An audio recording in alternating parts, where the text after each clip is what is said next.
Voy a hacerlo desde acá. A ver un segundito.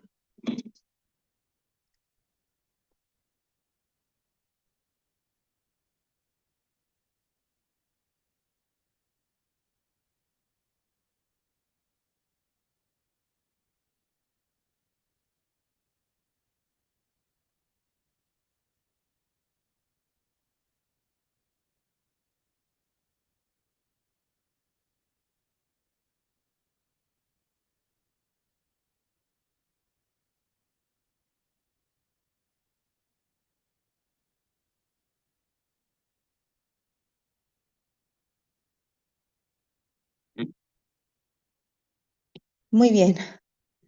Ahora sí vamos entonces a empezar nuestra clase. Yo sé que ustedes han tenido o han venido siguiendo la clase con el profesor Claros. Y más bien ahora vamos a tener ocasión de llevar juntos esta clase y la que sigue. Ahora vamos a abordar una de las sesiones que es la relativa a las fuentes del derecho internacional. Vamos a tener oportunidad de a su vez ver otra clase sobre Tratados 2 y sobre costumbre internacional y actos unilaterales de los estados. Entonces, entiendo que hasta esta etapa ustedes han abordado la subjetividad internacional con el profesor Claros y los principales sujetos de derecho internacional. Ahora más bien lo que corresponde abordar conmigo tiene que ver con el segundo gran troncal del derecho internacional público, que es el que tiene que ver con las fuentes del derecho internacional.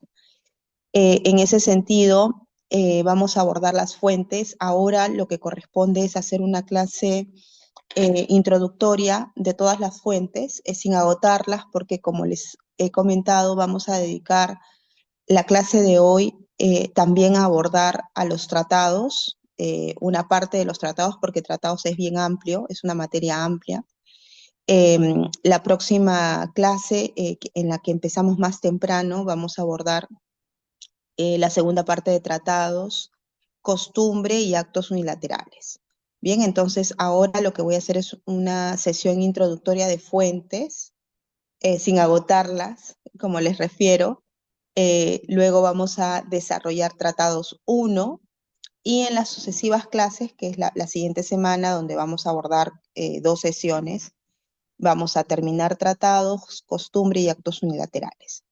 Bien, entonces dicho esto, vamos a empezar sin más preámbulo. Me comentan por favor si se ve. Lo que pasa es que como yo estoy con doble pantalla, solamente veo mi imagen eh, y por el teléfono veo. Sí se logra ver No, el se ve material, perfecto. ¿verdad? Sí, se ve Sí, perfecto. profesor, se ve. Ya, listo, perfecto. Muchas gracias. Entonces empezamos con las fuentes del derecho internacional. Normalmente empezamos esta clase abordando aquellas fuentes que se encuentran listadas en el artículo 38 del Estatuto de la Corte Internacional de Justicia. Ustedes ya han tenido oportunidad de brevemente haber visto que la Corte Internacional de Justicia es uno de los eh, órganos principales de Naciones Unidas, y en ese sentido es el principal órgano judicial de esta organización internacional.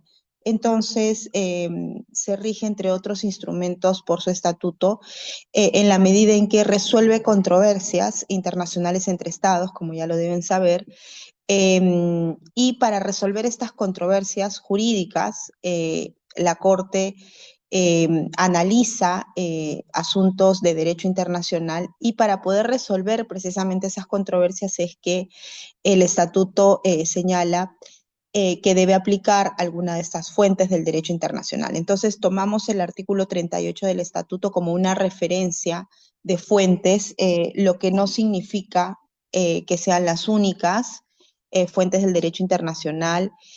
Nosotros Abordamos a su vez a los actos unilaterales de los estados, como les había comentado, por cuanto los actos unilaterales también son fuente del derecho internacional. Entonces, por ejemplo, si ustedes pueden apreciar esta lista que está en el artículo 38, expresamente no se incorpora a los actos unilaterales.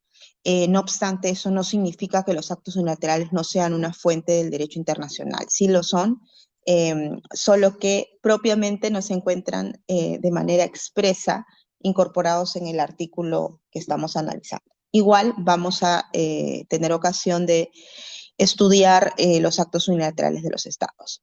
Bien, entonces, yéndonos al artículo 38 del estatuto, vemos que aquí se incorporan estas fuentes del derecho internacional. Empezamos por la fuente convencional. La fuente convencional se refiere fundamentalmente a los tratados internacionales. Más allá del nombre que lleven, eso lo vamos a ver también en breve, las convenciones internacionales se refieren a tratados, acuerdos, convenciones propiamente,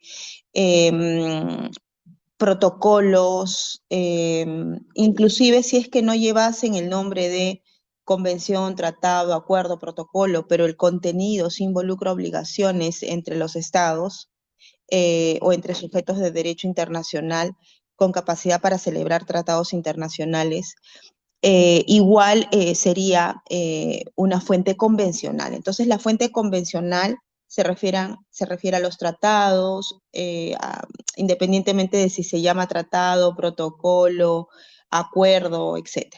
Bien, esta es la primera fuente que en buena cuenta, a partir del trabajo de Naciones Unidas y específicamente de la Comisión de Derecho Internacional de Naciones Unidas, en su esfuerzo por codificar y desarrollar el derecho internacional, se suscribieron a partir del trabajo de este organismo especializado, bueno, de esta entidad que es la Comisión de Derecho Internacional, se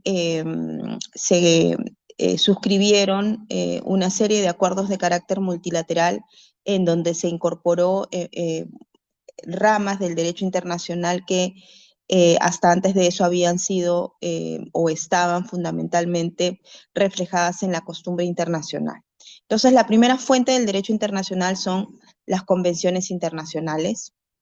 Estas convenciones internacionales son acuerdos internacionales que pueden tener carácter bilateral, multilateral, plurilateral, como vamos a tener ocasión de revisar en un momento más. Bien, la segunda fuente del derecho internacional que se encuentra en el artículo 38 del Estatuto es la costumbre internacional.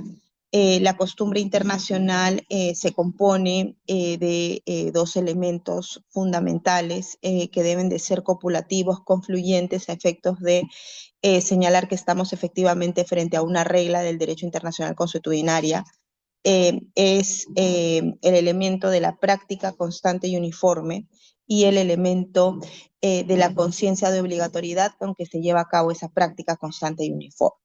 Bien, entonces esos dos elementos son los que deben confluir para determinar la existencia de una regla consuetudinaria. Cuando me refiero a regla consuetudinaria, me refiero a costumbre internacional, es decir, son las maneras por las que normalmente ustedes van a encontrar en la doctrina la referencia a las costumbres internacionales. Bien, entonces, costumbre internacional o fuente consuetudinaria o norma consuetudinaria hace referencia a lo mismo. Bien. Bien, luego están los principios generales del derecho. Los principios generales del derecho son reglas del derecho internacional general que se encuentran en la base del derecho internacional y para llegar, por ejemplo, a el consenso de que existe una regla de esta naturaleza, es decir, un principio del derecho internacional, los estados tienen que llegar a un punto en el que se da un reconocimiento de la existencia de la regla como principio. Este reconocimiento de parte de los estados normalmente se da a partir, por ejemplo, de la existencia de una regla consuetudinaria o a partir de la existencia de tratados de carácter multilateral. de alcance general, costumbres internacionales generales o universales, de las que se pueden desprender principios del derecho internacional. Los principios del derecho internacional propiamente en el plano internacional nacen de esta primera forma, es decir, a partir de este consenso general del reconocimiento de la existencia de reglas generales del derecho internacional, bien a partir de costumbres internacionales universales o generales, o bien a partir de tratados multilaterales en donde se incorporan reglas de alcance general, de alcance global. Bien, esa es una manera por las cuales se puede determinar la existencia de un principio. También los principios generales del derecho también nacen a partir de un análisis del derecho comparado, en el sentido de que, por ejemplo, existen máximas que se repiten en todos los derechos internos de los estados, es decir, o en la mayoría de estos, y se hace este análisis comparado de cómo este principio opera en el derecho interno de la mayoría de los estados que conforman la comunidad internacional. Entonces, cuando esto se repite de esa forma, un principio del derecho internacional cobra este elemento de la internacionalidad, es decir, los principios del derecho internacional también pueden nacer a partir de principios del derecho interno. Bien, entonces dos maneras por las que entendemos que existen principios. Uno, cuando nacen en el propio consenso de la comunidad internacional. Bien, hay un reconocimiento que existe reglas del derecho internacional general que nacen a partir de tratados multilaterales o de costumbres universales. La segunda manera por la que se crean estas normas de principios es a partir de la existencia de estos en el derecho interno y que es repetitivo en los ordenamientos jurídicos de la mayoría de los estados que conforman la comunidad internacional. Me refiero a una mayoría cuantitativa, pero también me refiero a que estos principios inclusive existen aun cuando las familias jurídicas son distintas, es decir, por ejemplo, existe familia jurídica anglosajona, romano-germánica, derecho interno particular en Asia o África. Entonces, es suficientemente representativa esta regla del derecho interno y de ahí hace como que un salto al plano internacional. Bien, eso con relación a los principios. Y luego tenemos a las decisiones judiciales y la doctrina internacional. Las decisiones judiciales y la doctrina internacional en realidad, si bien el artículo 38 del estatuto las incorpora como fuentes del derecho internacional, en realidad entran en una suerte de categorización de fuentes secundarias y también se discute si es que realmente son fuente del derecho internacional. Entonces, como quiera que estamos haciendo un repaso de lo que señala el artículo 38 del estatuto, pues a mí me corresponde explicar que en la práctica y en la doctrina más reciente se ha determinado más bien que las fuentes del derecho internacional son costumbres, tratados y principios, y que más bien las decisiones judiciales y la doctrina internacional más bien son formas o maneras en cómo se puede contribuir a encontrar la existencia de estas tres primeras fuentes. Es decir, a ver, por ejemplo, no es que a un caso del derecho internacional se va a aplicar una decisión judicial, porque en el derecho internacional no opera el precedente vinculante como se opera, por ejemplo, en el caso por ejemplo, el derecho anglosajón. En el derecho anglosajón, ustedes podrán ver que, por ejemplo, si es que existen los mismos hechos y existe jurisprudencia que ha resuelto en un determinado sentido, entonces ese precedente jurídico que se encuentra en un fallo previo viene a aplicarse de manera vinculante, en este caso naciente. Entonces, el precedente vinculante que opera en el derecho anglosajón no opera en el derecho internacional. Entonces, las decisiones judiciales previas que haya podido, por ejemplo, adoptar la Corte Internacional de Justicia en algún momento, no son aplicables como fuente del derecho internacional. Lo que ocurre es que estas decisiones judiciales o jurisprudencia más bien es tomada en consideración para poder determinar la existencia de la fuente del derecho internacional que va a resultar aplicable al caso concreto. Por ejemplo, imaginemos que una de las partes ha alegado la existencia de un tratado internacional. Este tratado internacional, por criterio de una de las partes, ha sido vulnerado por la otra. Es decir, hay un Estado A que considera que el Estado B ha vulnerado el tratado internacional y tiene una interpretación particular del tratado, de una de las disposiciones del tratado. Ojo, estamos hablando de una interpretación particular o de una que entiende que el tratado se debe aplicar de una manera y el otro Estado entiende que no, entonces surge una controversia. ¿Qué es lo que ocurre en estos casos? Por ejemplo, la Corte Internacional de Justicia podría recurrir a decisiones judiciales previas para poder determinar si es que por allí en algún momento hizo el análisis del tratado. Entonces, por ejemplo, si en algún momento hizo el análisis del tratado y acude a decisiones judiciales previas, es para poder encontrar o darle el sentido interpretativo que se requiere a esa disposición que está siendo cuestionada o debatida en la controversia. Pero no es que va a aplicar la jurisprudencia o la decisión previa. Simplemente lo que hace es aplicar el tratado, que es la fuente en realidad del derecho internacional, valiéndose de decisiones judiciales previas para poder encontrar la interpretación adecuada. Bien, entonces, en esos casos, por ejemplo, operan muy bien las decisiones judiciales o, por ejemplo, para poder aplicar un principio. Esto ocurre, por ejemplo, esto ha sido muy recurrente en los casos en donde los estados se han enfrentado por delimitación territorial o delimitación marítima. Normalmente existen principios que se aplican, por ejemplo, para estas delimitaciones, como por ejemplo puede ser el principio de efectividad, o como puede ser, por ejemplo, el principio de la equidistancia o el criterio de la bisectriz, etc. Es decir, diversos criterios para poder resolver una controversia. Entonces, ¿qué es lo que ocurre? En decisiones judiciales previas, la Corte ha podido obrar en un sentido aplicando un método o un criterio o un principio que resulta valedero invocar para esta controversia.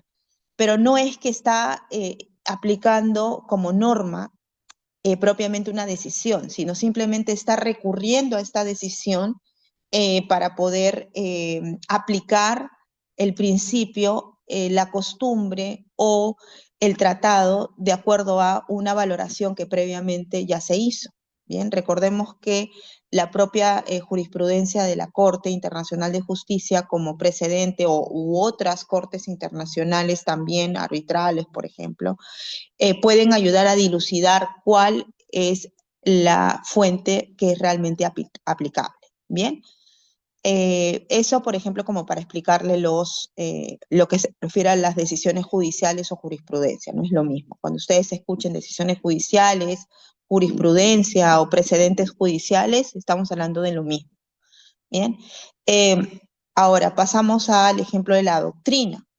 La doctrina, en realidad, son aquellas investigaciones que hacen juristas destacados, juristas de renombre, tesis doctorales, libros sobre una materia, o, por ejemplo, los propios proyectos de artículos que elabora la Comisión de Derecho Internacional y el sustento para poder proponer tratados multilaterales. Es decir, por ejemplo, la Comisión de Derecho Internacional de Naciones Unidas, cuando propone o cuando presenta ante la Asamblea General un proyecto de artículos, le toma mucho tiempo, muchos años, estudiar qué disposiciones se van a proponer para este tratado.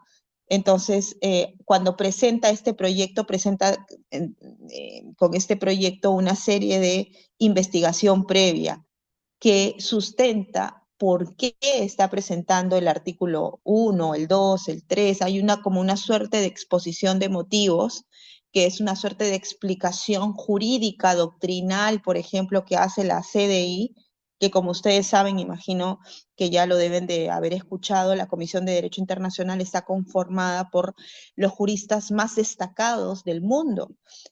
Son 34 especialistas técnicos que son elegidos por la Asamblea General de Naciones Unidas para tener esta labor. No les descubro nada también para los que saben, nosotros tenemos un miembro en la CDI, que es el doctor Juan José Ruda Santolaria. Él es miembro de la CDI, él es peruano, y además ha sido reelegido como miembro de la Comisión de Derecho Internacional.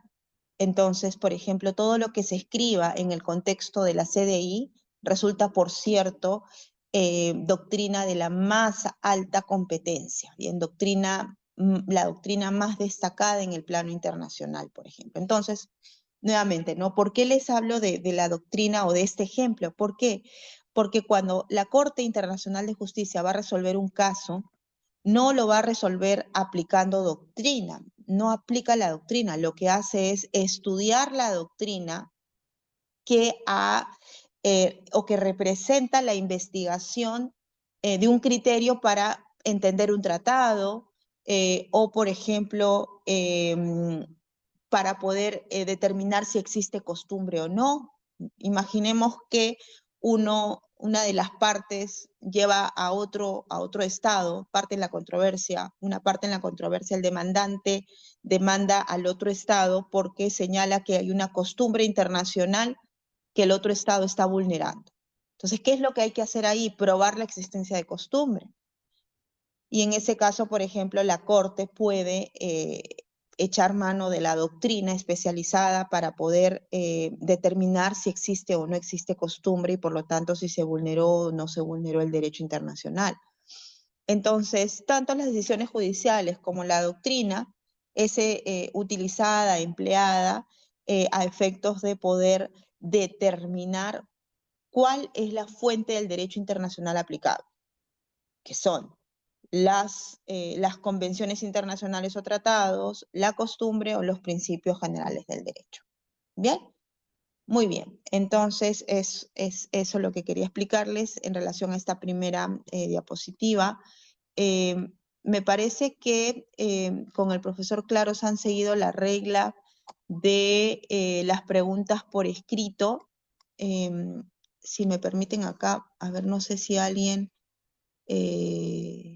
a ver un ratito.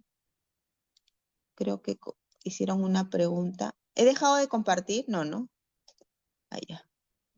Creo que hicieron una preguntita. A ver. No sé.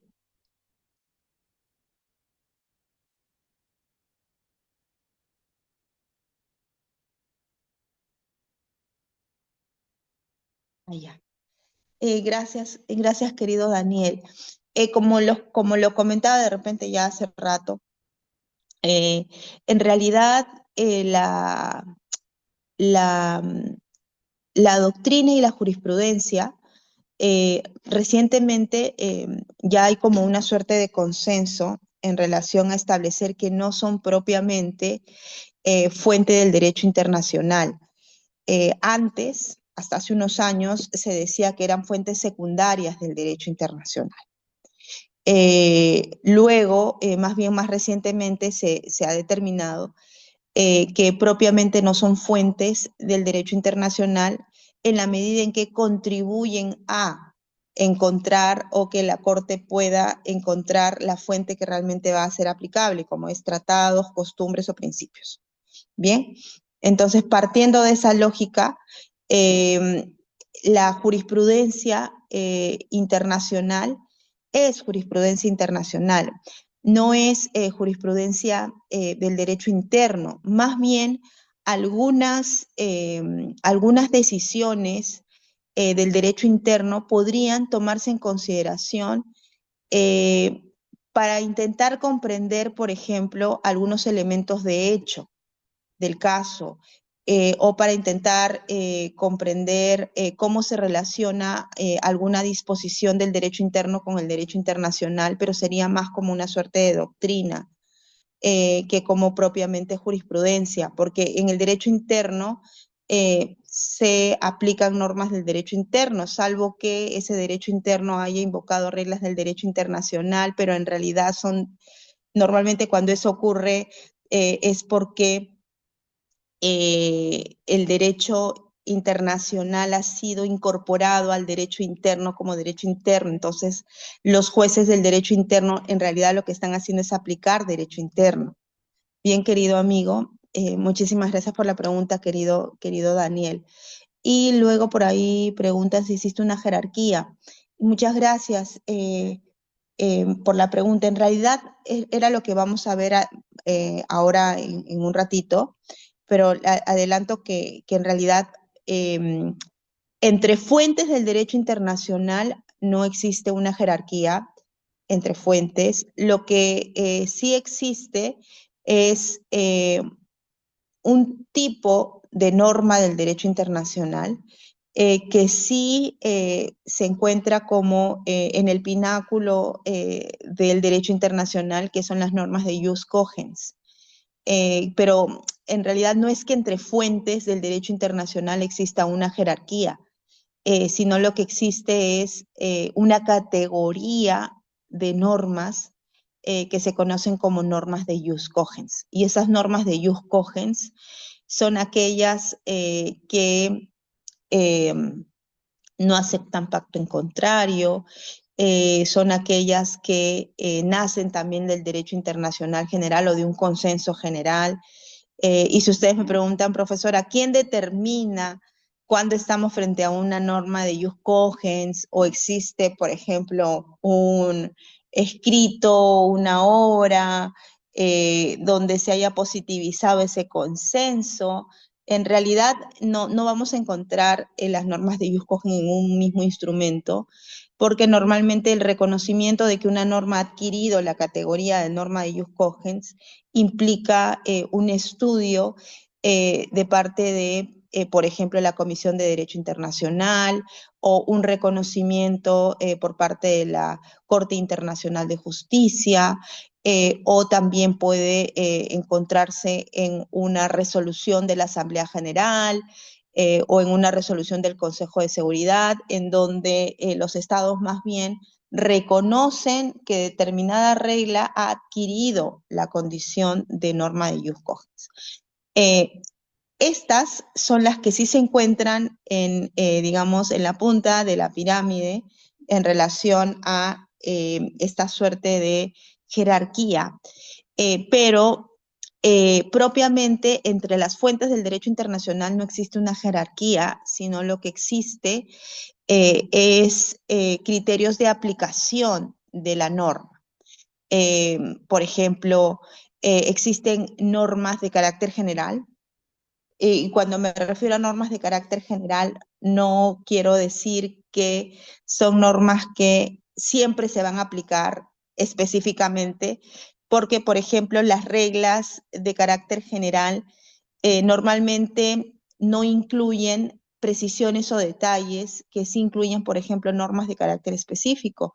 Imaginen ustedes que existe un tratado internacional como lo existe de cursos de agua internacional, ¿no? Ahí se incorporan principios también, pero reglas, vamos a decirlo así, reglas sobre los cursos de agua, llámese ríos internacionales, acueductos, aguas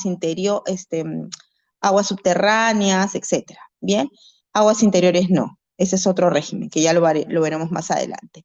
Pero imaginemos que existen reglas de carácter general porque son reglas que se regulan en el plano multilateral y obligan a las partes del tratado.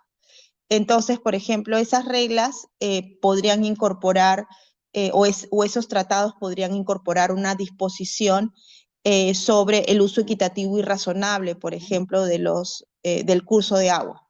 Bien, así, uso equitativo y razonable del curso de agua. Pero imaginemos que el Estado A y el Estado B, que son estados parte de ese tratado internacional, bien, que en principio se ven vinculados por esa regla del uso equitativo y razonable del curso de agua, imaginemos que deciden voluntariamente suscribir un tratado bilateral para regular específicamente el curso de agua que comparten. Imaginen que compartan un río. Entonces, allí los estados asumen compromisos específicos en relación al río, asumen, por ejemplo, no sé, podrían ser compromisos que se encuentran vinculados a la limpieza o al mantenimiento, la conservación, inclusive podrían asumir hasta cuotas dinerarias para hacer determinadas actividades de conservación del río, etcétera, ¿bien?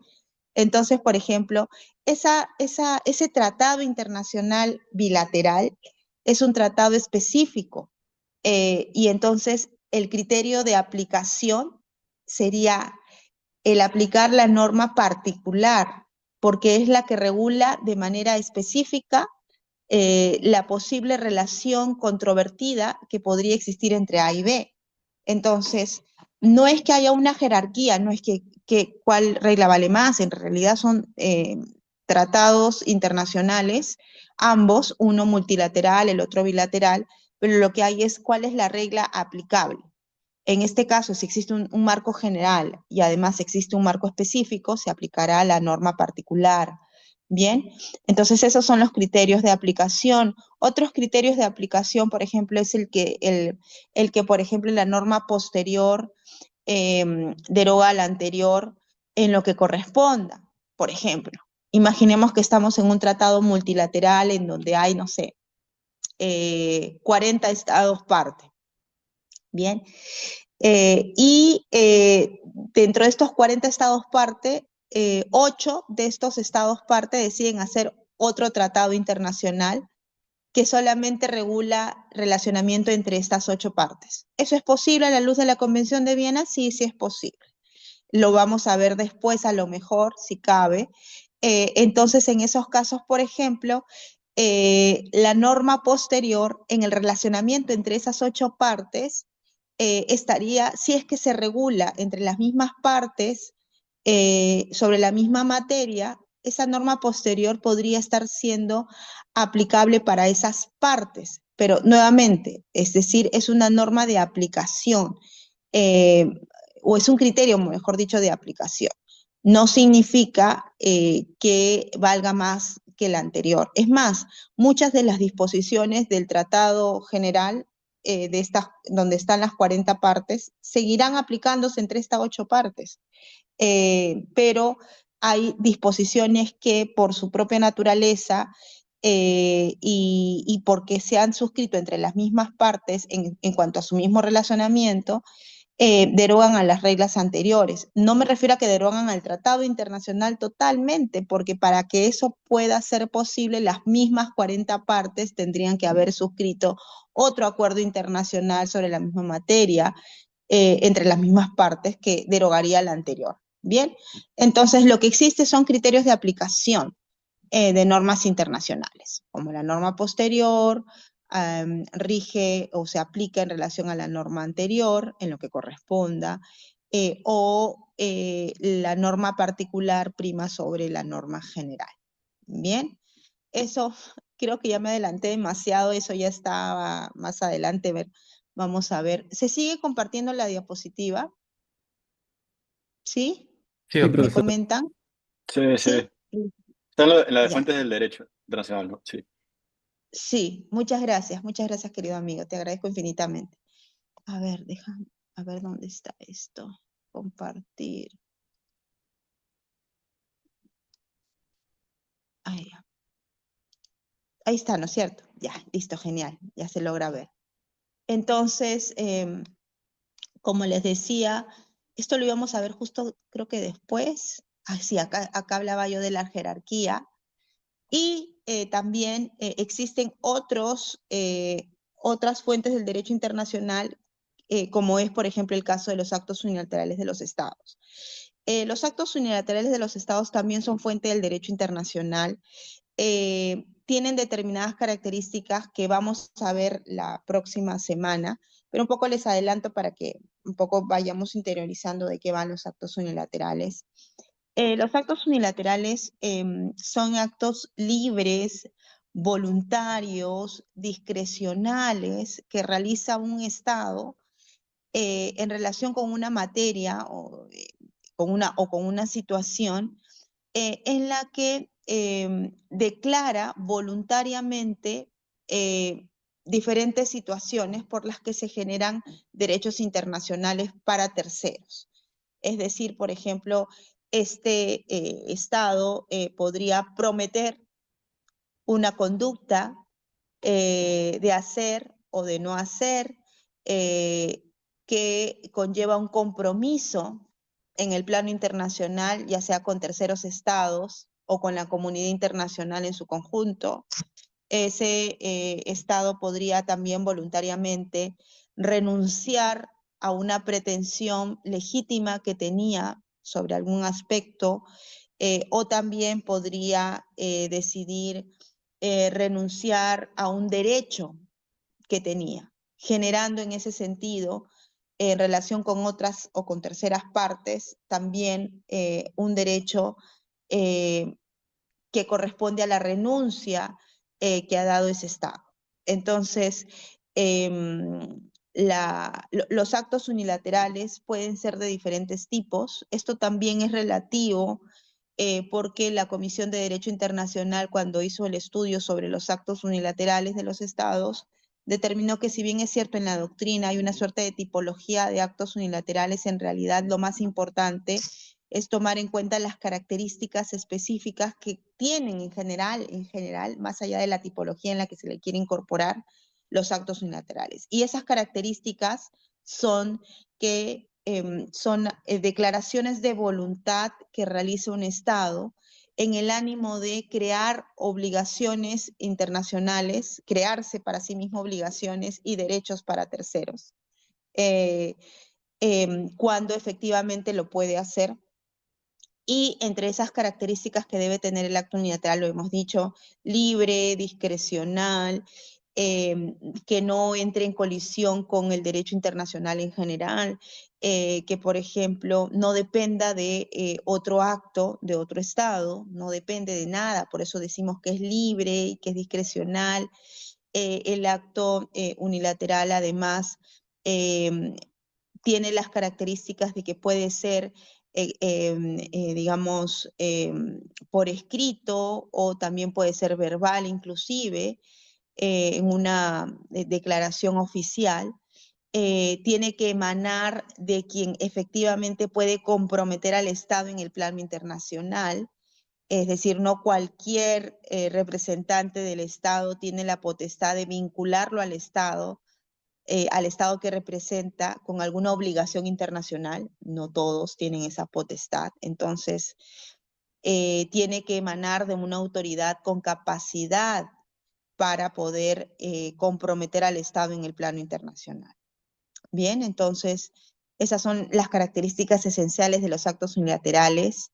Nuevamente repito, el acto libre y discrecional en la medida en que no debe haber ningún tipo de coaccionamiento para que un Estado haya tomado la decisión de libre y voluntariamente hacer esta declaración de voluntad tendiente a generar algún derecho en el plano internacional a terceros. Bien, tiene que emanar de una autoridad competente para poder comprometer al Estado. A su vez, esta declaración de voluntad puede ser verbal o puede ser escrita, pero tiene que indubitablemente demostrarse que el Estado ha tenido la voluntad efectiva de generar este acto unilateral o generar este derecho frente a terceros. Bien, los actos unilaterales no operan para generar derechos para uno, es decir, un Estado no podría decir, yo declaro que esta isla es mía, por acto unilateral, ¿no? Un Estado no puede hacer eso. Eh, en realidad, los actos unilaterales son declaraciones de voluntad que hacen los estados en el ánimo de generar derechos hacia terceros. Bien, con las características que les he dado. Igual, la siguiente clase vamos a abordar nuevamente a los actos unilaterales, pero igual no quería dejar pasar la oportunidad de explicarles brevemente, aunque sean las características principales de los actos unilaterales. Bien, ya hemos hablado de la jerarquía. Ya no cabe repetirlo, gracias a la pregunta de uno de sus compañeros o compañeras. Bien, y entonces ahora vamos rápidamente a los tratados internacionales. Vamos a hacer un vistazo general a las fuentes, aunque ya de alguna forma hemos hablado de estas. Los tratados unilaterales, en realidad, nosotros cuando abordemos propiamente en un momento más ya la materia de los tratados internacionales, nosotros nos vamos a guiar de la Convención de Viena sobre Derecho de los Tratados de 1969 para estudiar la materia de los tratados. No obstante, más allá de la Convención de Viena, que en buena cuenta incorpora reglas del derecho consuetudinario, porque cuando la Convención de Viena se positiviza, es decir, se adopta la convención y luego entra en vigor, incorpora muchas de las reglas que ya venían aplicándose en el derecho internacional consuetudinario. Bien, entonces, muchas de las disposiciones que vamos, o muchas de las figuras que vamos a estudiar, las vamos a estudiar a partir de la Convención de Viena sobre Derecho de los Tratados de 1969. No obstante, vamos a encontrar una noción de tratados a la luz de la Convención de Viena y una noción de tratados también a la luz de la doctrina general. Y ahí hay algunos matices, porque la Convención de Viena señala en su noción que se trataría, por ejemplo, de un acuerdo, evidentemente un acuerdo de voluntades, entre estados. Es decir, la Convención de Viena del 69 es una convención que fue pensada para que sea aplicada entre estados únicamente. Entonces, eso no significa que la Convención de Viena niegue la existencia de acuerdos internacionales suscritos entre otros sujetos de derecho internacional con capacidad para celebrar tratados, sino que únicamente, como ustedes comprenderán, un tratado internacional es aplicable únicamente a las partes que han celebrado el tratado, no es aplicable a terceros estados que no tienen nada que ver con el tratado, a terceros sujetos. Entonces, en el caso de la Convención de Viena, los estados incorporaron una noción en la que se señala que se trataría de un acuerdo de voluntades entre estados. Bien, nuevamente repito, eso no significa que la Convención de Viena rechace la existencia de tratados internacionales entre otros sujetos, no, simplemente ellos han querido tener una noción un poco más restrictiva de lo que es el tratado a la luz de esa convención. Entonces, los tratados internacionales son tales, celebrados entre estados, que se rigen por el derecho internacional, ya sea que conste en un instrumento único o en dos o más instrumentos conexos. Me refiero, por ejemplo, a la existencia de protocolos, anexos o otras, digamos, otras secciones del tratado que se incorporan a este como parte de un todo. Entonces, por ejemplo, cuando ustedes van a tener ocasión, si tienen mayor interés en revisar, por ejemplo, algún tratado internacional, van a poder ver que normalmente existe el tratado internacional, que es el cuerpo del tratado, en donde se incorporan las disposiciones principales, bueno, las disposiciones fundamentales del acuerdo, pero hay acuerdos internacionales que a su vez incorporan anexos. Esos anexos no están por fuera, esos anexos también se consideran parte del tratado internacional. Lo propio, por ejemplo, cuando los estados deciden más adelante suscribir protocolos modificatorios o protocolos de enmienda, deciden celebrar acuerdos internacionales para profundizar el tratado o para regular nuevas secciones al tratado, etcétera. Bien, entonces todos esos acuerdos internacionales suscritos con ocasión del tratado inicial y que se deben al tratado inicial son parte de ese tratado inicial.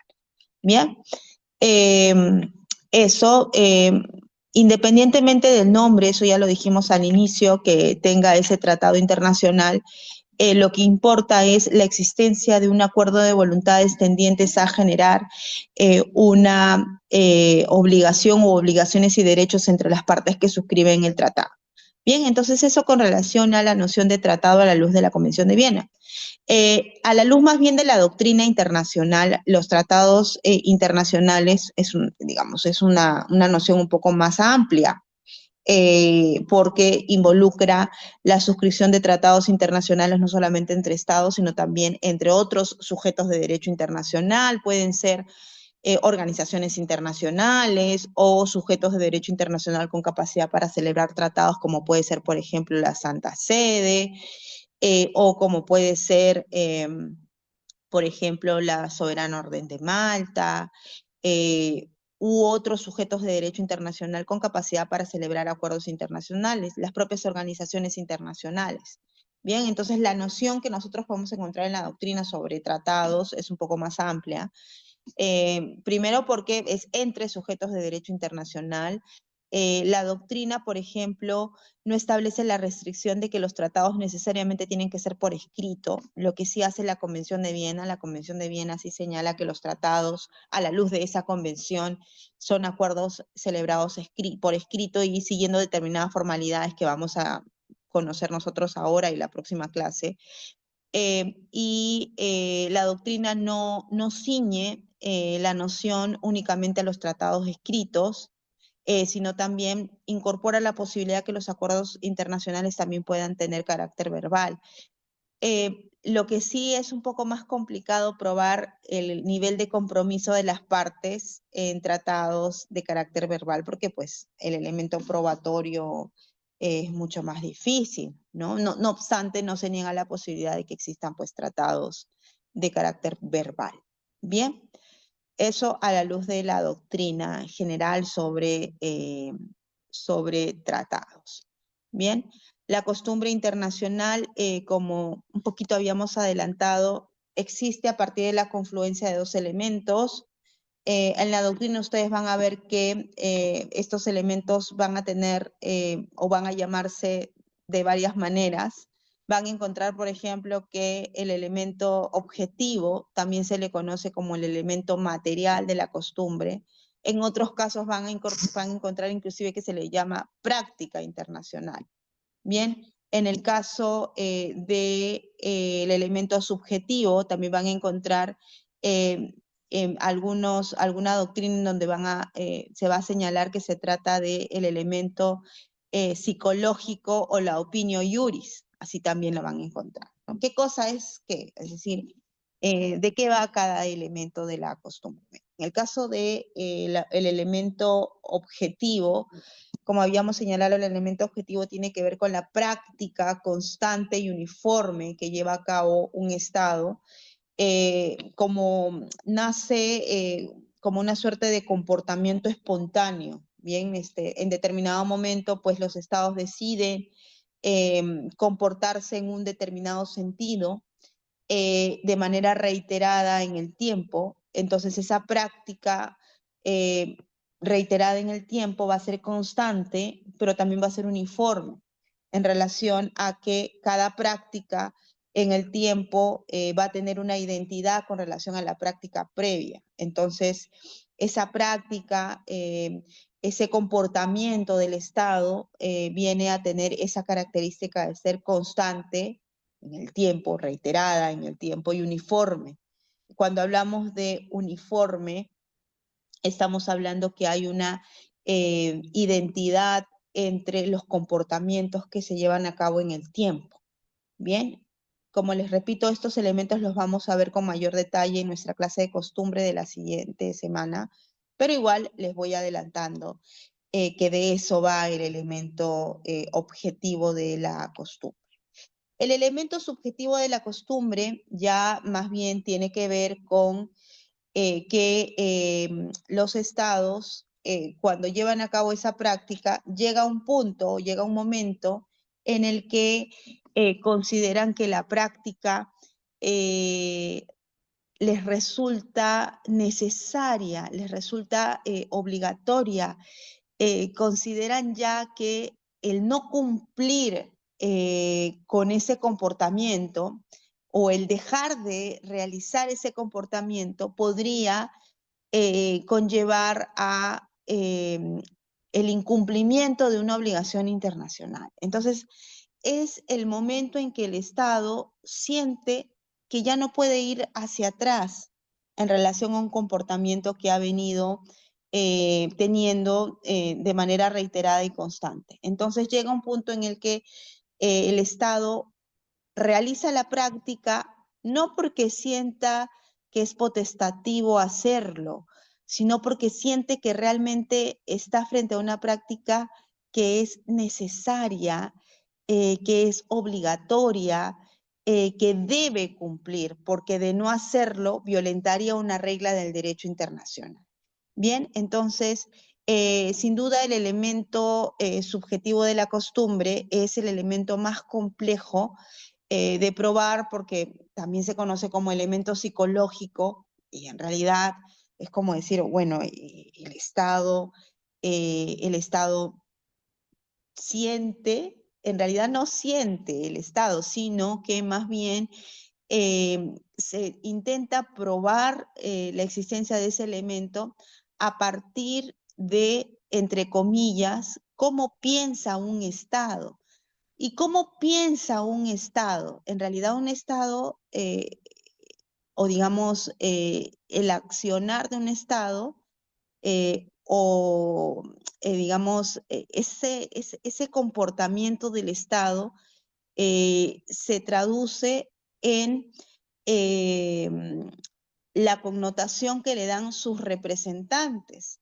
Es decir, por ejemplo, podríamos encontrar declaraciones del presidente o, por ejemplo, del ministro de Relaciones Exteriores en relación con un comportamiento que ha venido adoptando el Estado. Y en esos casos podríamos pensar que estas declaraciones que ha realizado el Estado a través de sus representantes sí refleja cómo es que el Estado percibe ese comportamiento. Por ejemplo, imaginemos que estamos frente a una conferencia internacional en la que se está discutiendo un tema sobre el que los estados o cierto sector de los estados han venido teniendo un comportamiento constante y uniforme. Y el representante del estado tal se pronuncia en relación a la regla y señala que se trataría de una norma del derecho internacional consuetudinaria y que el Estado viene comportándose en el sentido de la norma durante una cierta cantidad de años, ¿no? Entonces, por ejemplo, ese tipo de declaraciones confirma el criterio que tiene el Estado en relación con ese comportamiento, es decir, si es que realmente se percibe como obligatorio. Bien, entonces lo que digan los representantes del Estado, por ejemplo, en conferencias internacionales, ayuda a probar la existencia de una norma consuetudinaria en el elemento subjetivo. Por ejemplo, otra manera de probar ese elemento subjetivo puede ser a partir de, además del comportamiento, que es el elemento objetivo, por ejemplo, cuando un Estado en su normativa interna, sin necesidad de que haya una obligación de positivizar un comportamiento, lo considera tan necesario que lo positiviza como parte de su derecho interno, por ejemplo. Entonces, eso también nos podría ayudar a determinar cómo es que el Estado piensa o siente en relación a un comportamiento que podría ser una norma consuetudinaria. Bien. Bien, vamos avanzando. Los principios generales del derecho, bueno, yo ya les había comentado que los principios nacían de dos maneras, o bien a partir del derecho internacional en un reconocimiento de los estados de la existencia de normas o máximas que rigen a la comunidad internacional, que normalmente se encuentran en las resoluciones de la Asamblea General, en donde los estados, pues, hay 193 estados, reconocen la existencia de un principio, por ejemplo, el principio de la libre determinación de los pueblos, o la igualdad soberana de los estados, o el principio de la integridad territorial, es decir, principios que nacieron en el consenso del derecho internacional, a partir de reconocer la existencia de estos principios en determinadas resoluciones internacionales o fallos de la Corte Internacional de Justicia o fallos también de otros órganos importantes de Naciones Unidas o principales de Naciones Unidas, bien, la Asamblea General, etc. Entonces, se podría constatar la existencia de principios del derecho internacional en estos instrumentos. Bien, por ejemplo, la Carta de San Francisco incorpora en su artículo 2 una serie de principios generales del derecho, así mismo lo señala. También fallos de la Corte Internacional de Justicia reconocen la existencia de principios generales del derecho, el principio de prohibición del uso de la fuerza, o la solución pacífica de controversias. Todos esos son principios que nacen en el derecho, en el contexto del derecho internacional. Esos son unos principios. Otros principios son los que más bien nacen a partir del derecho interno, es decir, de encontrar en cada normativa interna, digamos, principios que rigen en el derecho interno, pero que se encuentran en la mayoría de los estados que conforman la comunidad internacional, no solamente en lo cuantitativo, sino también que se encuentran suficientemente representados alrededor del mundo y en relación a las diferentes familias jurídicas. En todas las partes de, no sé, en todos las zonas geográficas, pero también se encuentran incorporados en los principales, digamos, en las principales familias jurídicas. Entonces ustedes dirán, pues, ¿qué principio este del derecho interno salta del derecho interno al derecho internacional? Bah, ahí tenemos a la buena fe, tenemos al pacta sunt servanda, por ejemplo, nullo crimen sine lege, por ejemplo. Es decir, son principios que nacen del derecho interno y al estar contemplados en la mayoría de estos estados, en los términos en los que les acabo de comentar, pues se constituyen como principios del derecho internacional. Bien, listo. Entonces eso con relación a los principios. Estos son algunos de los principios que acabo de mencionar. Luego está la doctrina y las decisiones judiciales, ya les había explicado también de esta, no me quiero detener mucho allí. También habíamos hablado de las normas de jus cogens, que son normas, no es que sean fuentes, son ya normas que nacieron de las fuentes del derecho internacional y que han logrado posicionarse o adquirir la categoría de normas de jus cogens que no aceptan pacto en contrario.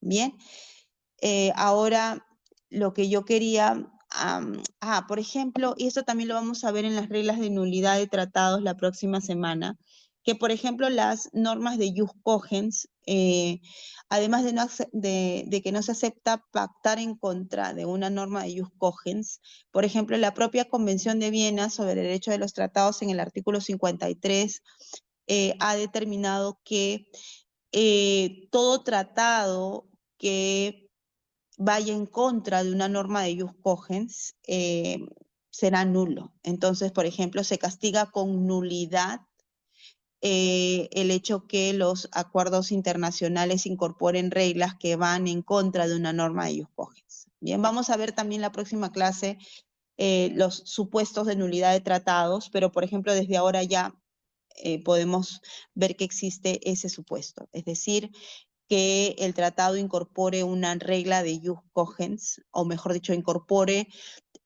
una disposición o disposiciones que van en contra de la norma de jus cogens. Bien. Entre las características, bueno, son normas del derecho internacional general, son normas imperativas que no admiten pacto en contrario, eso ya lo habíamos señalado. Bien, entramos propiamente entonces a la Convención de Viena sobre Derecho de los Tratados, y en esta última parte de la clase, en esta última media hora, lo que vamos a hacer es rápidamente ver la primera parte de los tratados. Bien, aquí, por ejemplo, algo ya habíamos hablado de que la noción de la Convención de Viena incorpora algunos elementos específicos, como es el hecho, por ejemplo, de que en primer lugar hay un acuerdo de voluntades entre las partes, una manifestación de voluntades de los estados para eh, asumir obligaciones y otorgar derechos de manera recíproca en un tratado internacional, que la formalidad que debe seguir ese tratado es que debe ser por escrito, celebrado entre quién, entre estados, nada más. Esos acuerdos internacionales pueden ser bilaterales o multilaterales, plurilaterales también. ¿Cuál es la diferencia? Bilaterales solo dos, multilaterales muchas partes, plurilaterales algunas partes, no sé, 5, 7, pero cuando hablamos ya de multilateral, pues estamos hablando de más de 10 partes, no es un número cerrado, es decir, una aproximación un poco para que se entienda cuando estamos ante un tratado multi y un tratado plurilateral. Luego, el efecto, como ya le había comentado, ya les había comentado, de un tratado es únicamente entre las partes, es decir, no existe la posibilidad de que mediante un tratado internacional celebrado en algunas partes, pues se busque o se pretenda que otras terceras partes que no tienen nada que ver con ese tratado se vean involucradas. Se rigen por normas del derecho internacional, las obligaciones que asumen los estados las asumen en el plano internacional, y que el título que recibe ese acuerdo internacional es irrelevante para determinar si existe o no existe un tratado. Es decir, lo que importa es el contenido, más allá de cómo se llame el acuerdo o el acuerdo de voluntad de las partes. Bien, inclusive podría darse el caso de que ni siquiera se llame tratado, podría denominarse o podría llamarse, no sé, memorándum de entendimiento. Y en principio se entendería que no necesariamente un memorándum de entendimiento tendría que ser un tratado. Entonces vamos a ver el memorándum de entendimiento, y si los estados asumen compromisos internacionales y siguen las formalidades que a la luz de la Convención de Viena son importantes para que sea un tratado, entonces lo será, independientemente del nombre que tenga. Bien, puede llamarse tratado, acuerdo, lo que ya les había dicho, protocolo, etcétera. Todos esos son tratados internacionales. Bien. En cuanto a la celebración de los tratados internacionales, hay 4 etapas en cuanto a la celebración de los tratados. Como ustedes comprenderán, la primera etapa involucra la negociación de los estados, es decir, es la etapa en la que los estados se ponen de acuerdo en relación a las cláusulas del tratado. Esta etapa puede durar más o menos, va a depender de la cantidad de estados que negocian, de la voluntad política de los estados para concluir un acuerdo internacional, va a depender de muchos factores, de la complejidad del acuerdo, etcétera. Bien, entonces, el tiempo que puede tomar la negociación de un tratado, pues no podríamos decir que hay un tiempo exacto, eso va a depender de la materia, de la voluntad, del número de partes, de varios factores. Bien, entonces, bueno, y por qué no decirlo también de la expertise de sus negociadores. Cuando el negociador no maneja bien el tema a nivel técnico, sinceramente el tratado se puede alargar muchísimo, pero a diferencia de si es que los negociadores tienen experiencia en la negociación, si conocen la materia, pues rápidamente pueden dar vuelta a determinados argumentos de la contraparte y avanzar rápidamente en la negociación del tratado. Va a depender, bien, va a depender. Entonces la negociación es la etapa en la cual los estados se ponen de acuerdo en relación a todas las cláusulas del tratado. Esa etapa, la etapa de la negociación, culmina con la adopción del texto. ¿Qué cosa es la adopción del texto? La adopción del texto es el acuerdo por el cual las partes entienden que han alcanzado consenso en relación a todas las cláusulas del tratado. Bien, es decir, cuando los negociadores llegan al punto en que ya no hay nada más por discutir en cuanto al fondo de las disposiciones del tratado, es decir, ya fueron negociadas y acordadas todas las disposiciones del acuerdo. Ya, todas las cláusulas del tratado ya han sido consensuadas. Entonces, ese consenso se refleja a través de la adopción del texto. Es decir, el texto tal y como los negociadores lo han concebido. Bien, ese texto negociado, adoptado, es un texto que posteriormente va a ser autenticado. Entonces, si ustedes se preguntarán, ¿cuál es la diferencia entre adoptar un texto y autenticarlo? La adopción del texto refleja el fin de la etapa de la negociación. Es decir, refleja el que ya no hay más que consensuar, porque ya todas las cláusulas fueron consensuadas. Y ese consenso se ve reflejado en un texto limpio, en un texto que refleja la voluntad de las partes. La autenticación se conoce como la etapa protocolar. Es la etapa en la que los estados, a través de sus representantes, van a suscribir o firmar el tratado en una ceremonia oficial. Es decir, el texto ya fue acordado, pero se designa una fecha específica para que las autoridades puedan suscribir el tratado, autenticarlo, ¿bien? Es la etapa protocolar. Y si se preguntan si hay algo que se hace de manera intermedia entre la adopción y la autenticación, pues sí. Sí se hacen cosas en ese lapso de tiempo, porque la adopción del texto, como les decía, representa el fin de la negociación y el consenso de las disposiciones negociadas. Pero entre la adopción y la autenticación pueden darse algunas revisiones de carácter formal del texto. Por ejemplo, numeración, no sé, corrección de eventuales errores materiales, uniformización de términos, numeración de anexos. Es decir, es una etapa bastante peleaguda, bastante compleja, porque es como una etapa muy formal en la que se revisa todo el texto para verificar que hay congruencia de números, que efectivamente los anexos que están siendo referenciados en un capítulo corresponden a esa numeración. Es una etapa en la que inclusive los estados trabajan los textos, digamos, los textos en otros idiomas. Porque podría darse el caso como realmente ocurre. A ver, un ratito, creo que se me está acabando la pila del... Si se me acaba la pila de aquí, creo que voy a tener que apagar la cámara. Eh, a ver, vamos a ver, ojalá que lleguemos. No creo que vayamos a llegar. Mejor voy a ir apagando la cámara. No creo que lleguemos. Pero bueno, entonces rápidamente les comento. En el caso de entre la autenticación y la adopción del texto hay una etapa de revisión legal. Y en esa etapa de revisión legal lo que se hace es verificar que todo el texto representa la voluntad de los negociantes. Porque no les descubro nada, hay muchos casos en los que quienes negocian algunos capítulos que son técnicos no necesariamente son abogados.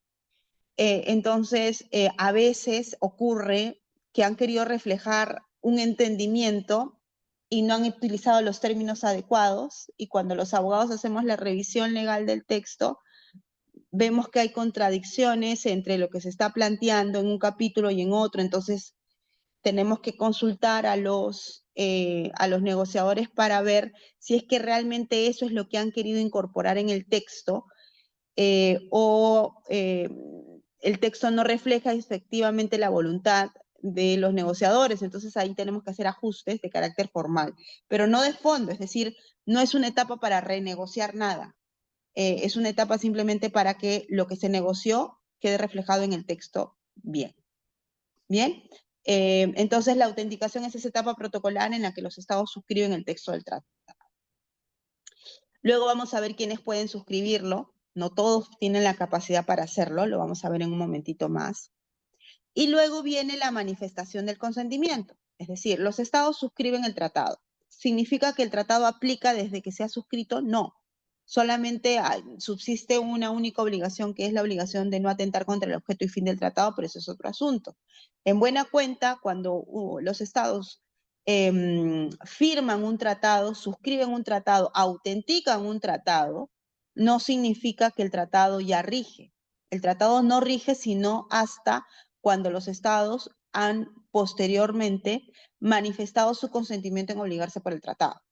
Bien, entonces los estados, tras que suscriben el texto de un tratado, hacen o se llevan el texto, nuevamente regresa a su derecho interno para hacer una revisión del texto de conformidad con los procesos de perfeccionamiento interno que cada tratado tenga, los procedimientos que que cada estado tenga. ¿A qué me refiero con esto? Que cada estado en su derecho interno tiene reglas para la manifestación del consentimiento, es decir, ya sea que tengan un parlamento, ya sea que tengan un congreso, que tenga que hacer la revisión del acuerdo previamente, ya sea que, por ejemplo, tenga que recabarse opiniones de diferentes sectores internos, es decir, cada estado tiene sus propios procedimientos. Hay estados, por ejemplo, que inclusive hacen que el texto del tratado sea revisado por su suerte de tribunal constitucional, como es el caso de Colombia.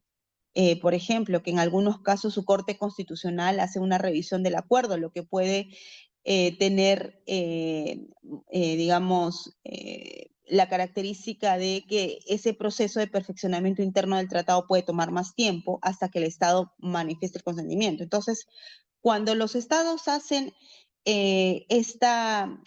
o cumplen con los procedimientos internos, recién en esa etapa es que los estados pueden estar en condiciones de manifestar el consentimiento en obligarse por el tratado.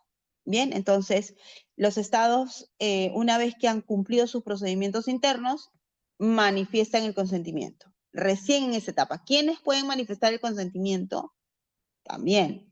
Es decir, no cualquier funcionario puede manifestar el consentimiento. Según la Convención de Viena, solo puede manifestar el consentimiento el jefe de Estado, jefe de gobierno o ministros de Relaciones Exteriores, o quienes presenten plenos poderes. En el caso del Perú, ni con plenos poderes. En el caso del Perú, eso no es posible. En el caso del Perú, la manifestación del consentimiento la da el presidente de la República o el ministro de Relaciones Exteriores.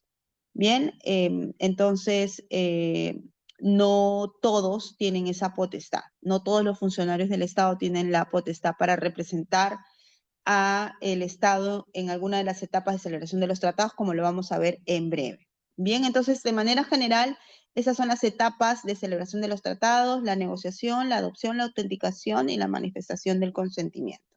Vamos rapidito a ver brevemente cada una de estas etapas.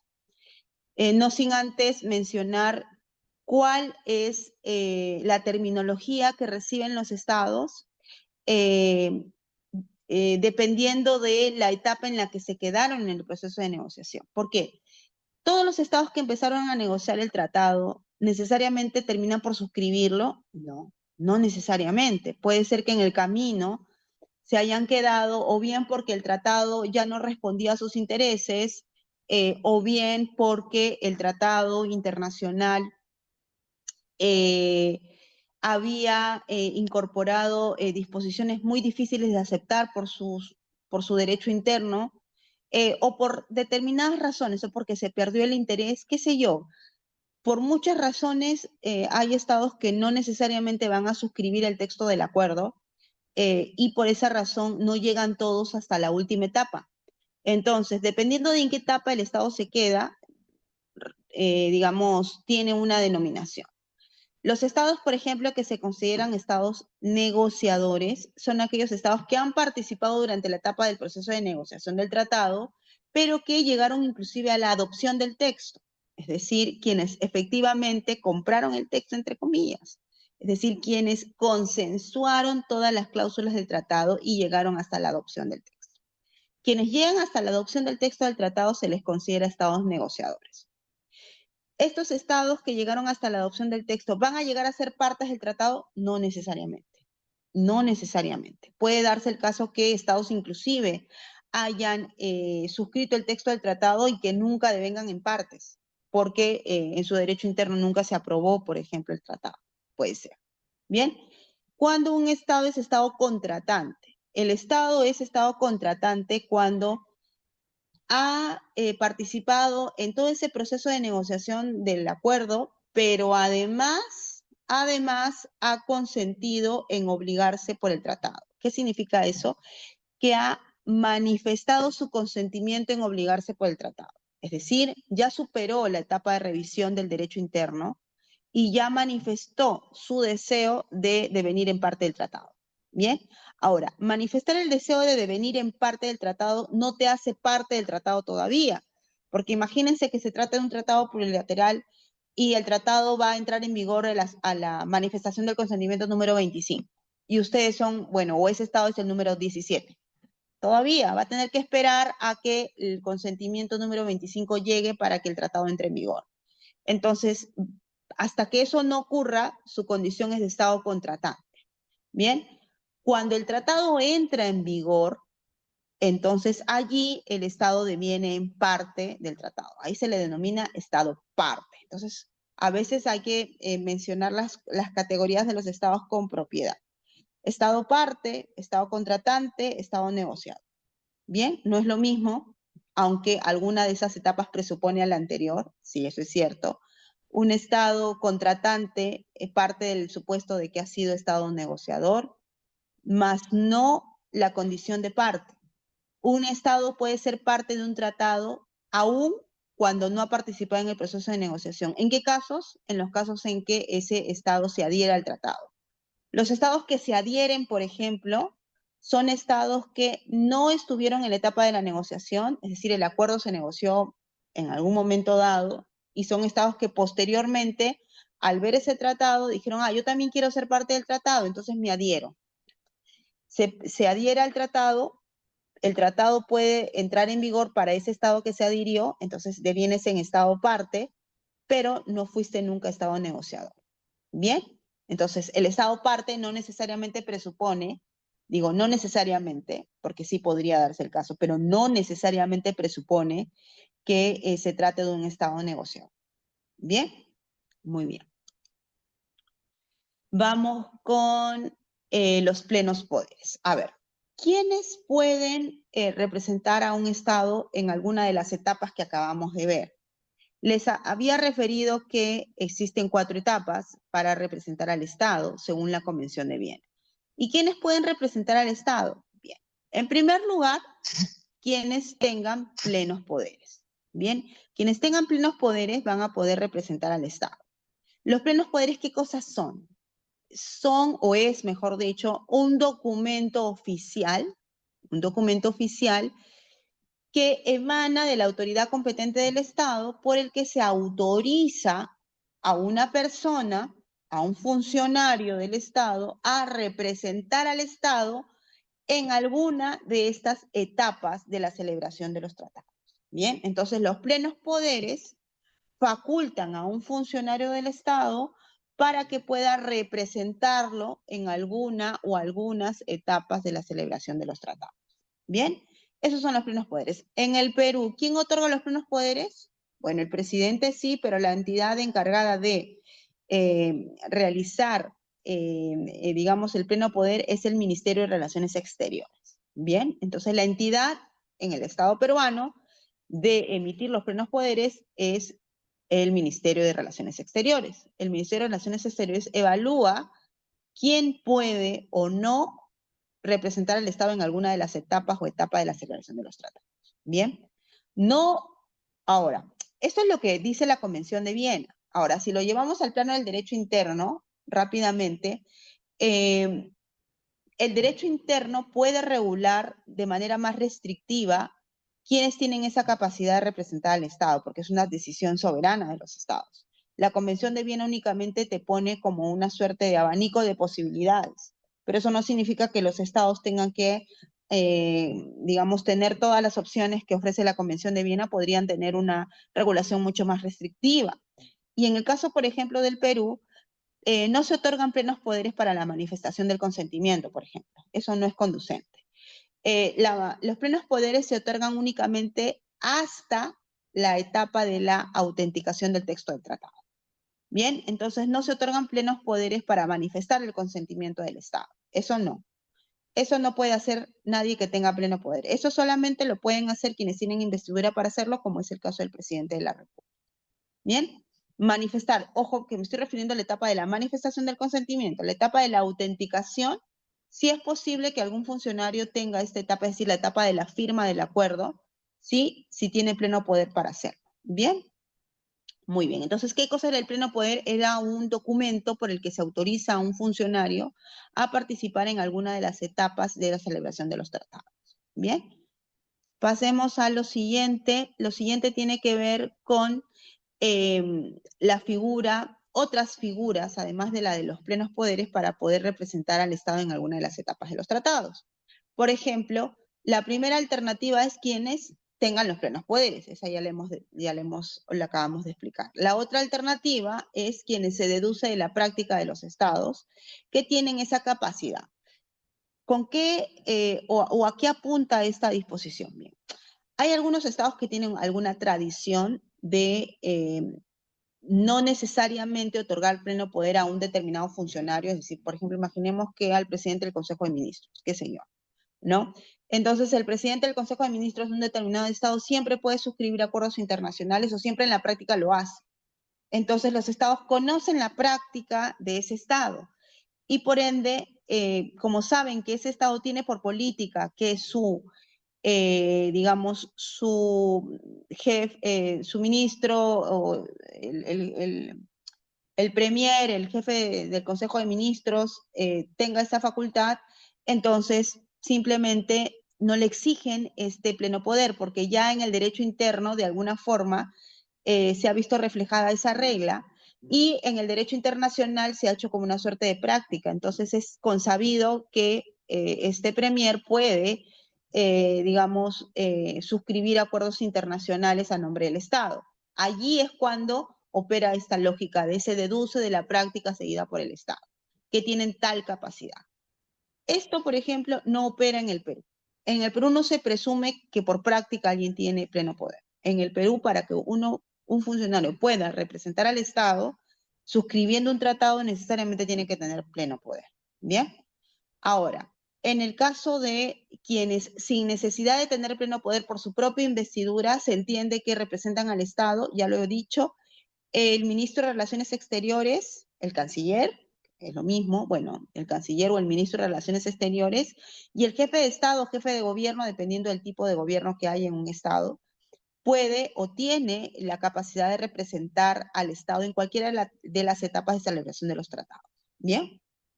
Ahora, también, por su propia investidura, hay otros funcionarios del Estado que pueden representar al Estado, como son los jefes de la misión diplomática, pero solamente hasta la etapa de la adopción del texto, nada más. Es decir, sin necesidad de presentar pleno poder, el jefe de una misión diplomática puede adoptar el texto de un tratado. ¿Bien? ¿En dónde? No en cualquier lugar, sino en el Estado en donde se encuentra acreditado. Ojo, imaginemos que estamos negociando un tratado con Brasil y se da la oportunidad de que hay que, digamos, adoptar el texto. Y estamos en Brasil, ahí se da el cierre de la negociación. ¿Y quién puede adoptar ese texto sin necesidad de contar con pleno poder? Precisamente el jefe de la misión diplomática del Perú ante Brasil, por ejemplo. Él tiene capacidad para hacerlo, sin necesidad de que se genere pleno poder. ¿Por qué?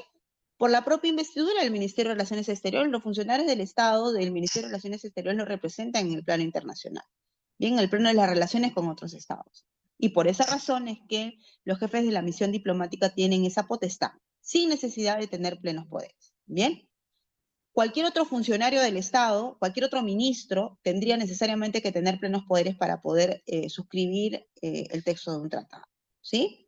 Muy bien, ahora, el representante también acreditado ante una conferencia internacional o ante una organización internacional. También, nosotros también tenemos representantes ante organizaciones internacionales, por ejemplo. Entonces, nuestros representantes ante organizaciones internacionales o ante órganos de organizaciones internacionales también tendrán la potestad para adoptar el texto de un tratado. Bien, cuando el texto se adopte en el contexto de esa conferencia o en el contexto de un tratado internacional que haya sido auspiciado por esa organización que representa. ¿Bien?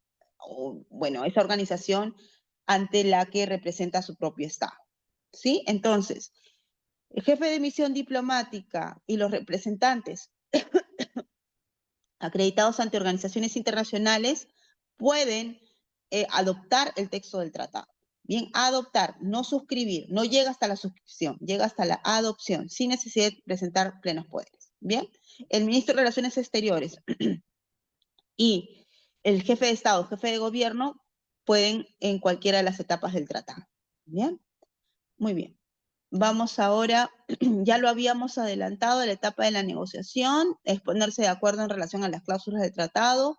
Cuando todos los estados están de acuerdo con, digamos, con cada una de las cláusulas y hay consenso, entonces se llega a la etapa de la adopción. La adopción es el proceso por el cual los estados se ponen de acuerdo, es decir, refleja el acuerdo de voluntades de los estados en relación a las cláusulas del tratado. La adopción del texto del tratado tiene reglas en función de si se trata de un tratado bilateral o de un tratado multilateral. Si se trata de un tratado bilateral, los estados van a tener necesariamente que contar con la regla de la unanimidad para poder adoptar el texto. Es decir, no se puede adoptar el texto si es que una de esas partes en un tratado bilateral no está de acuerdo. Pero esa regla de la unanimidad para la adopción no opera para el caso de los tratados de carácter multilateral, como comprenderán. Como les había comentado, hay muchas razones por las cuales los estados que empezaron negociando un tratado no necesariamente quieren continuar con este. Entonces, en los casos en donde no quiera continuar con este tratado, los estados van a ir quedando atrás. Pero eso no debería limitar el hecho de que los que sí quieren continuar puedan hacerlo. Por eso es que la regla de la unanimidad no opera para el caso de los tratados de carácter multilateral. ¿Bien? Bien, ya me parece que me estoy quedando sin batería.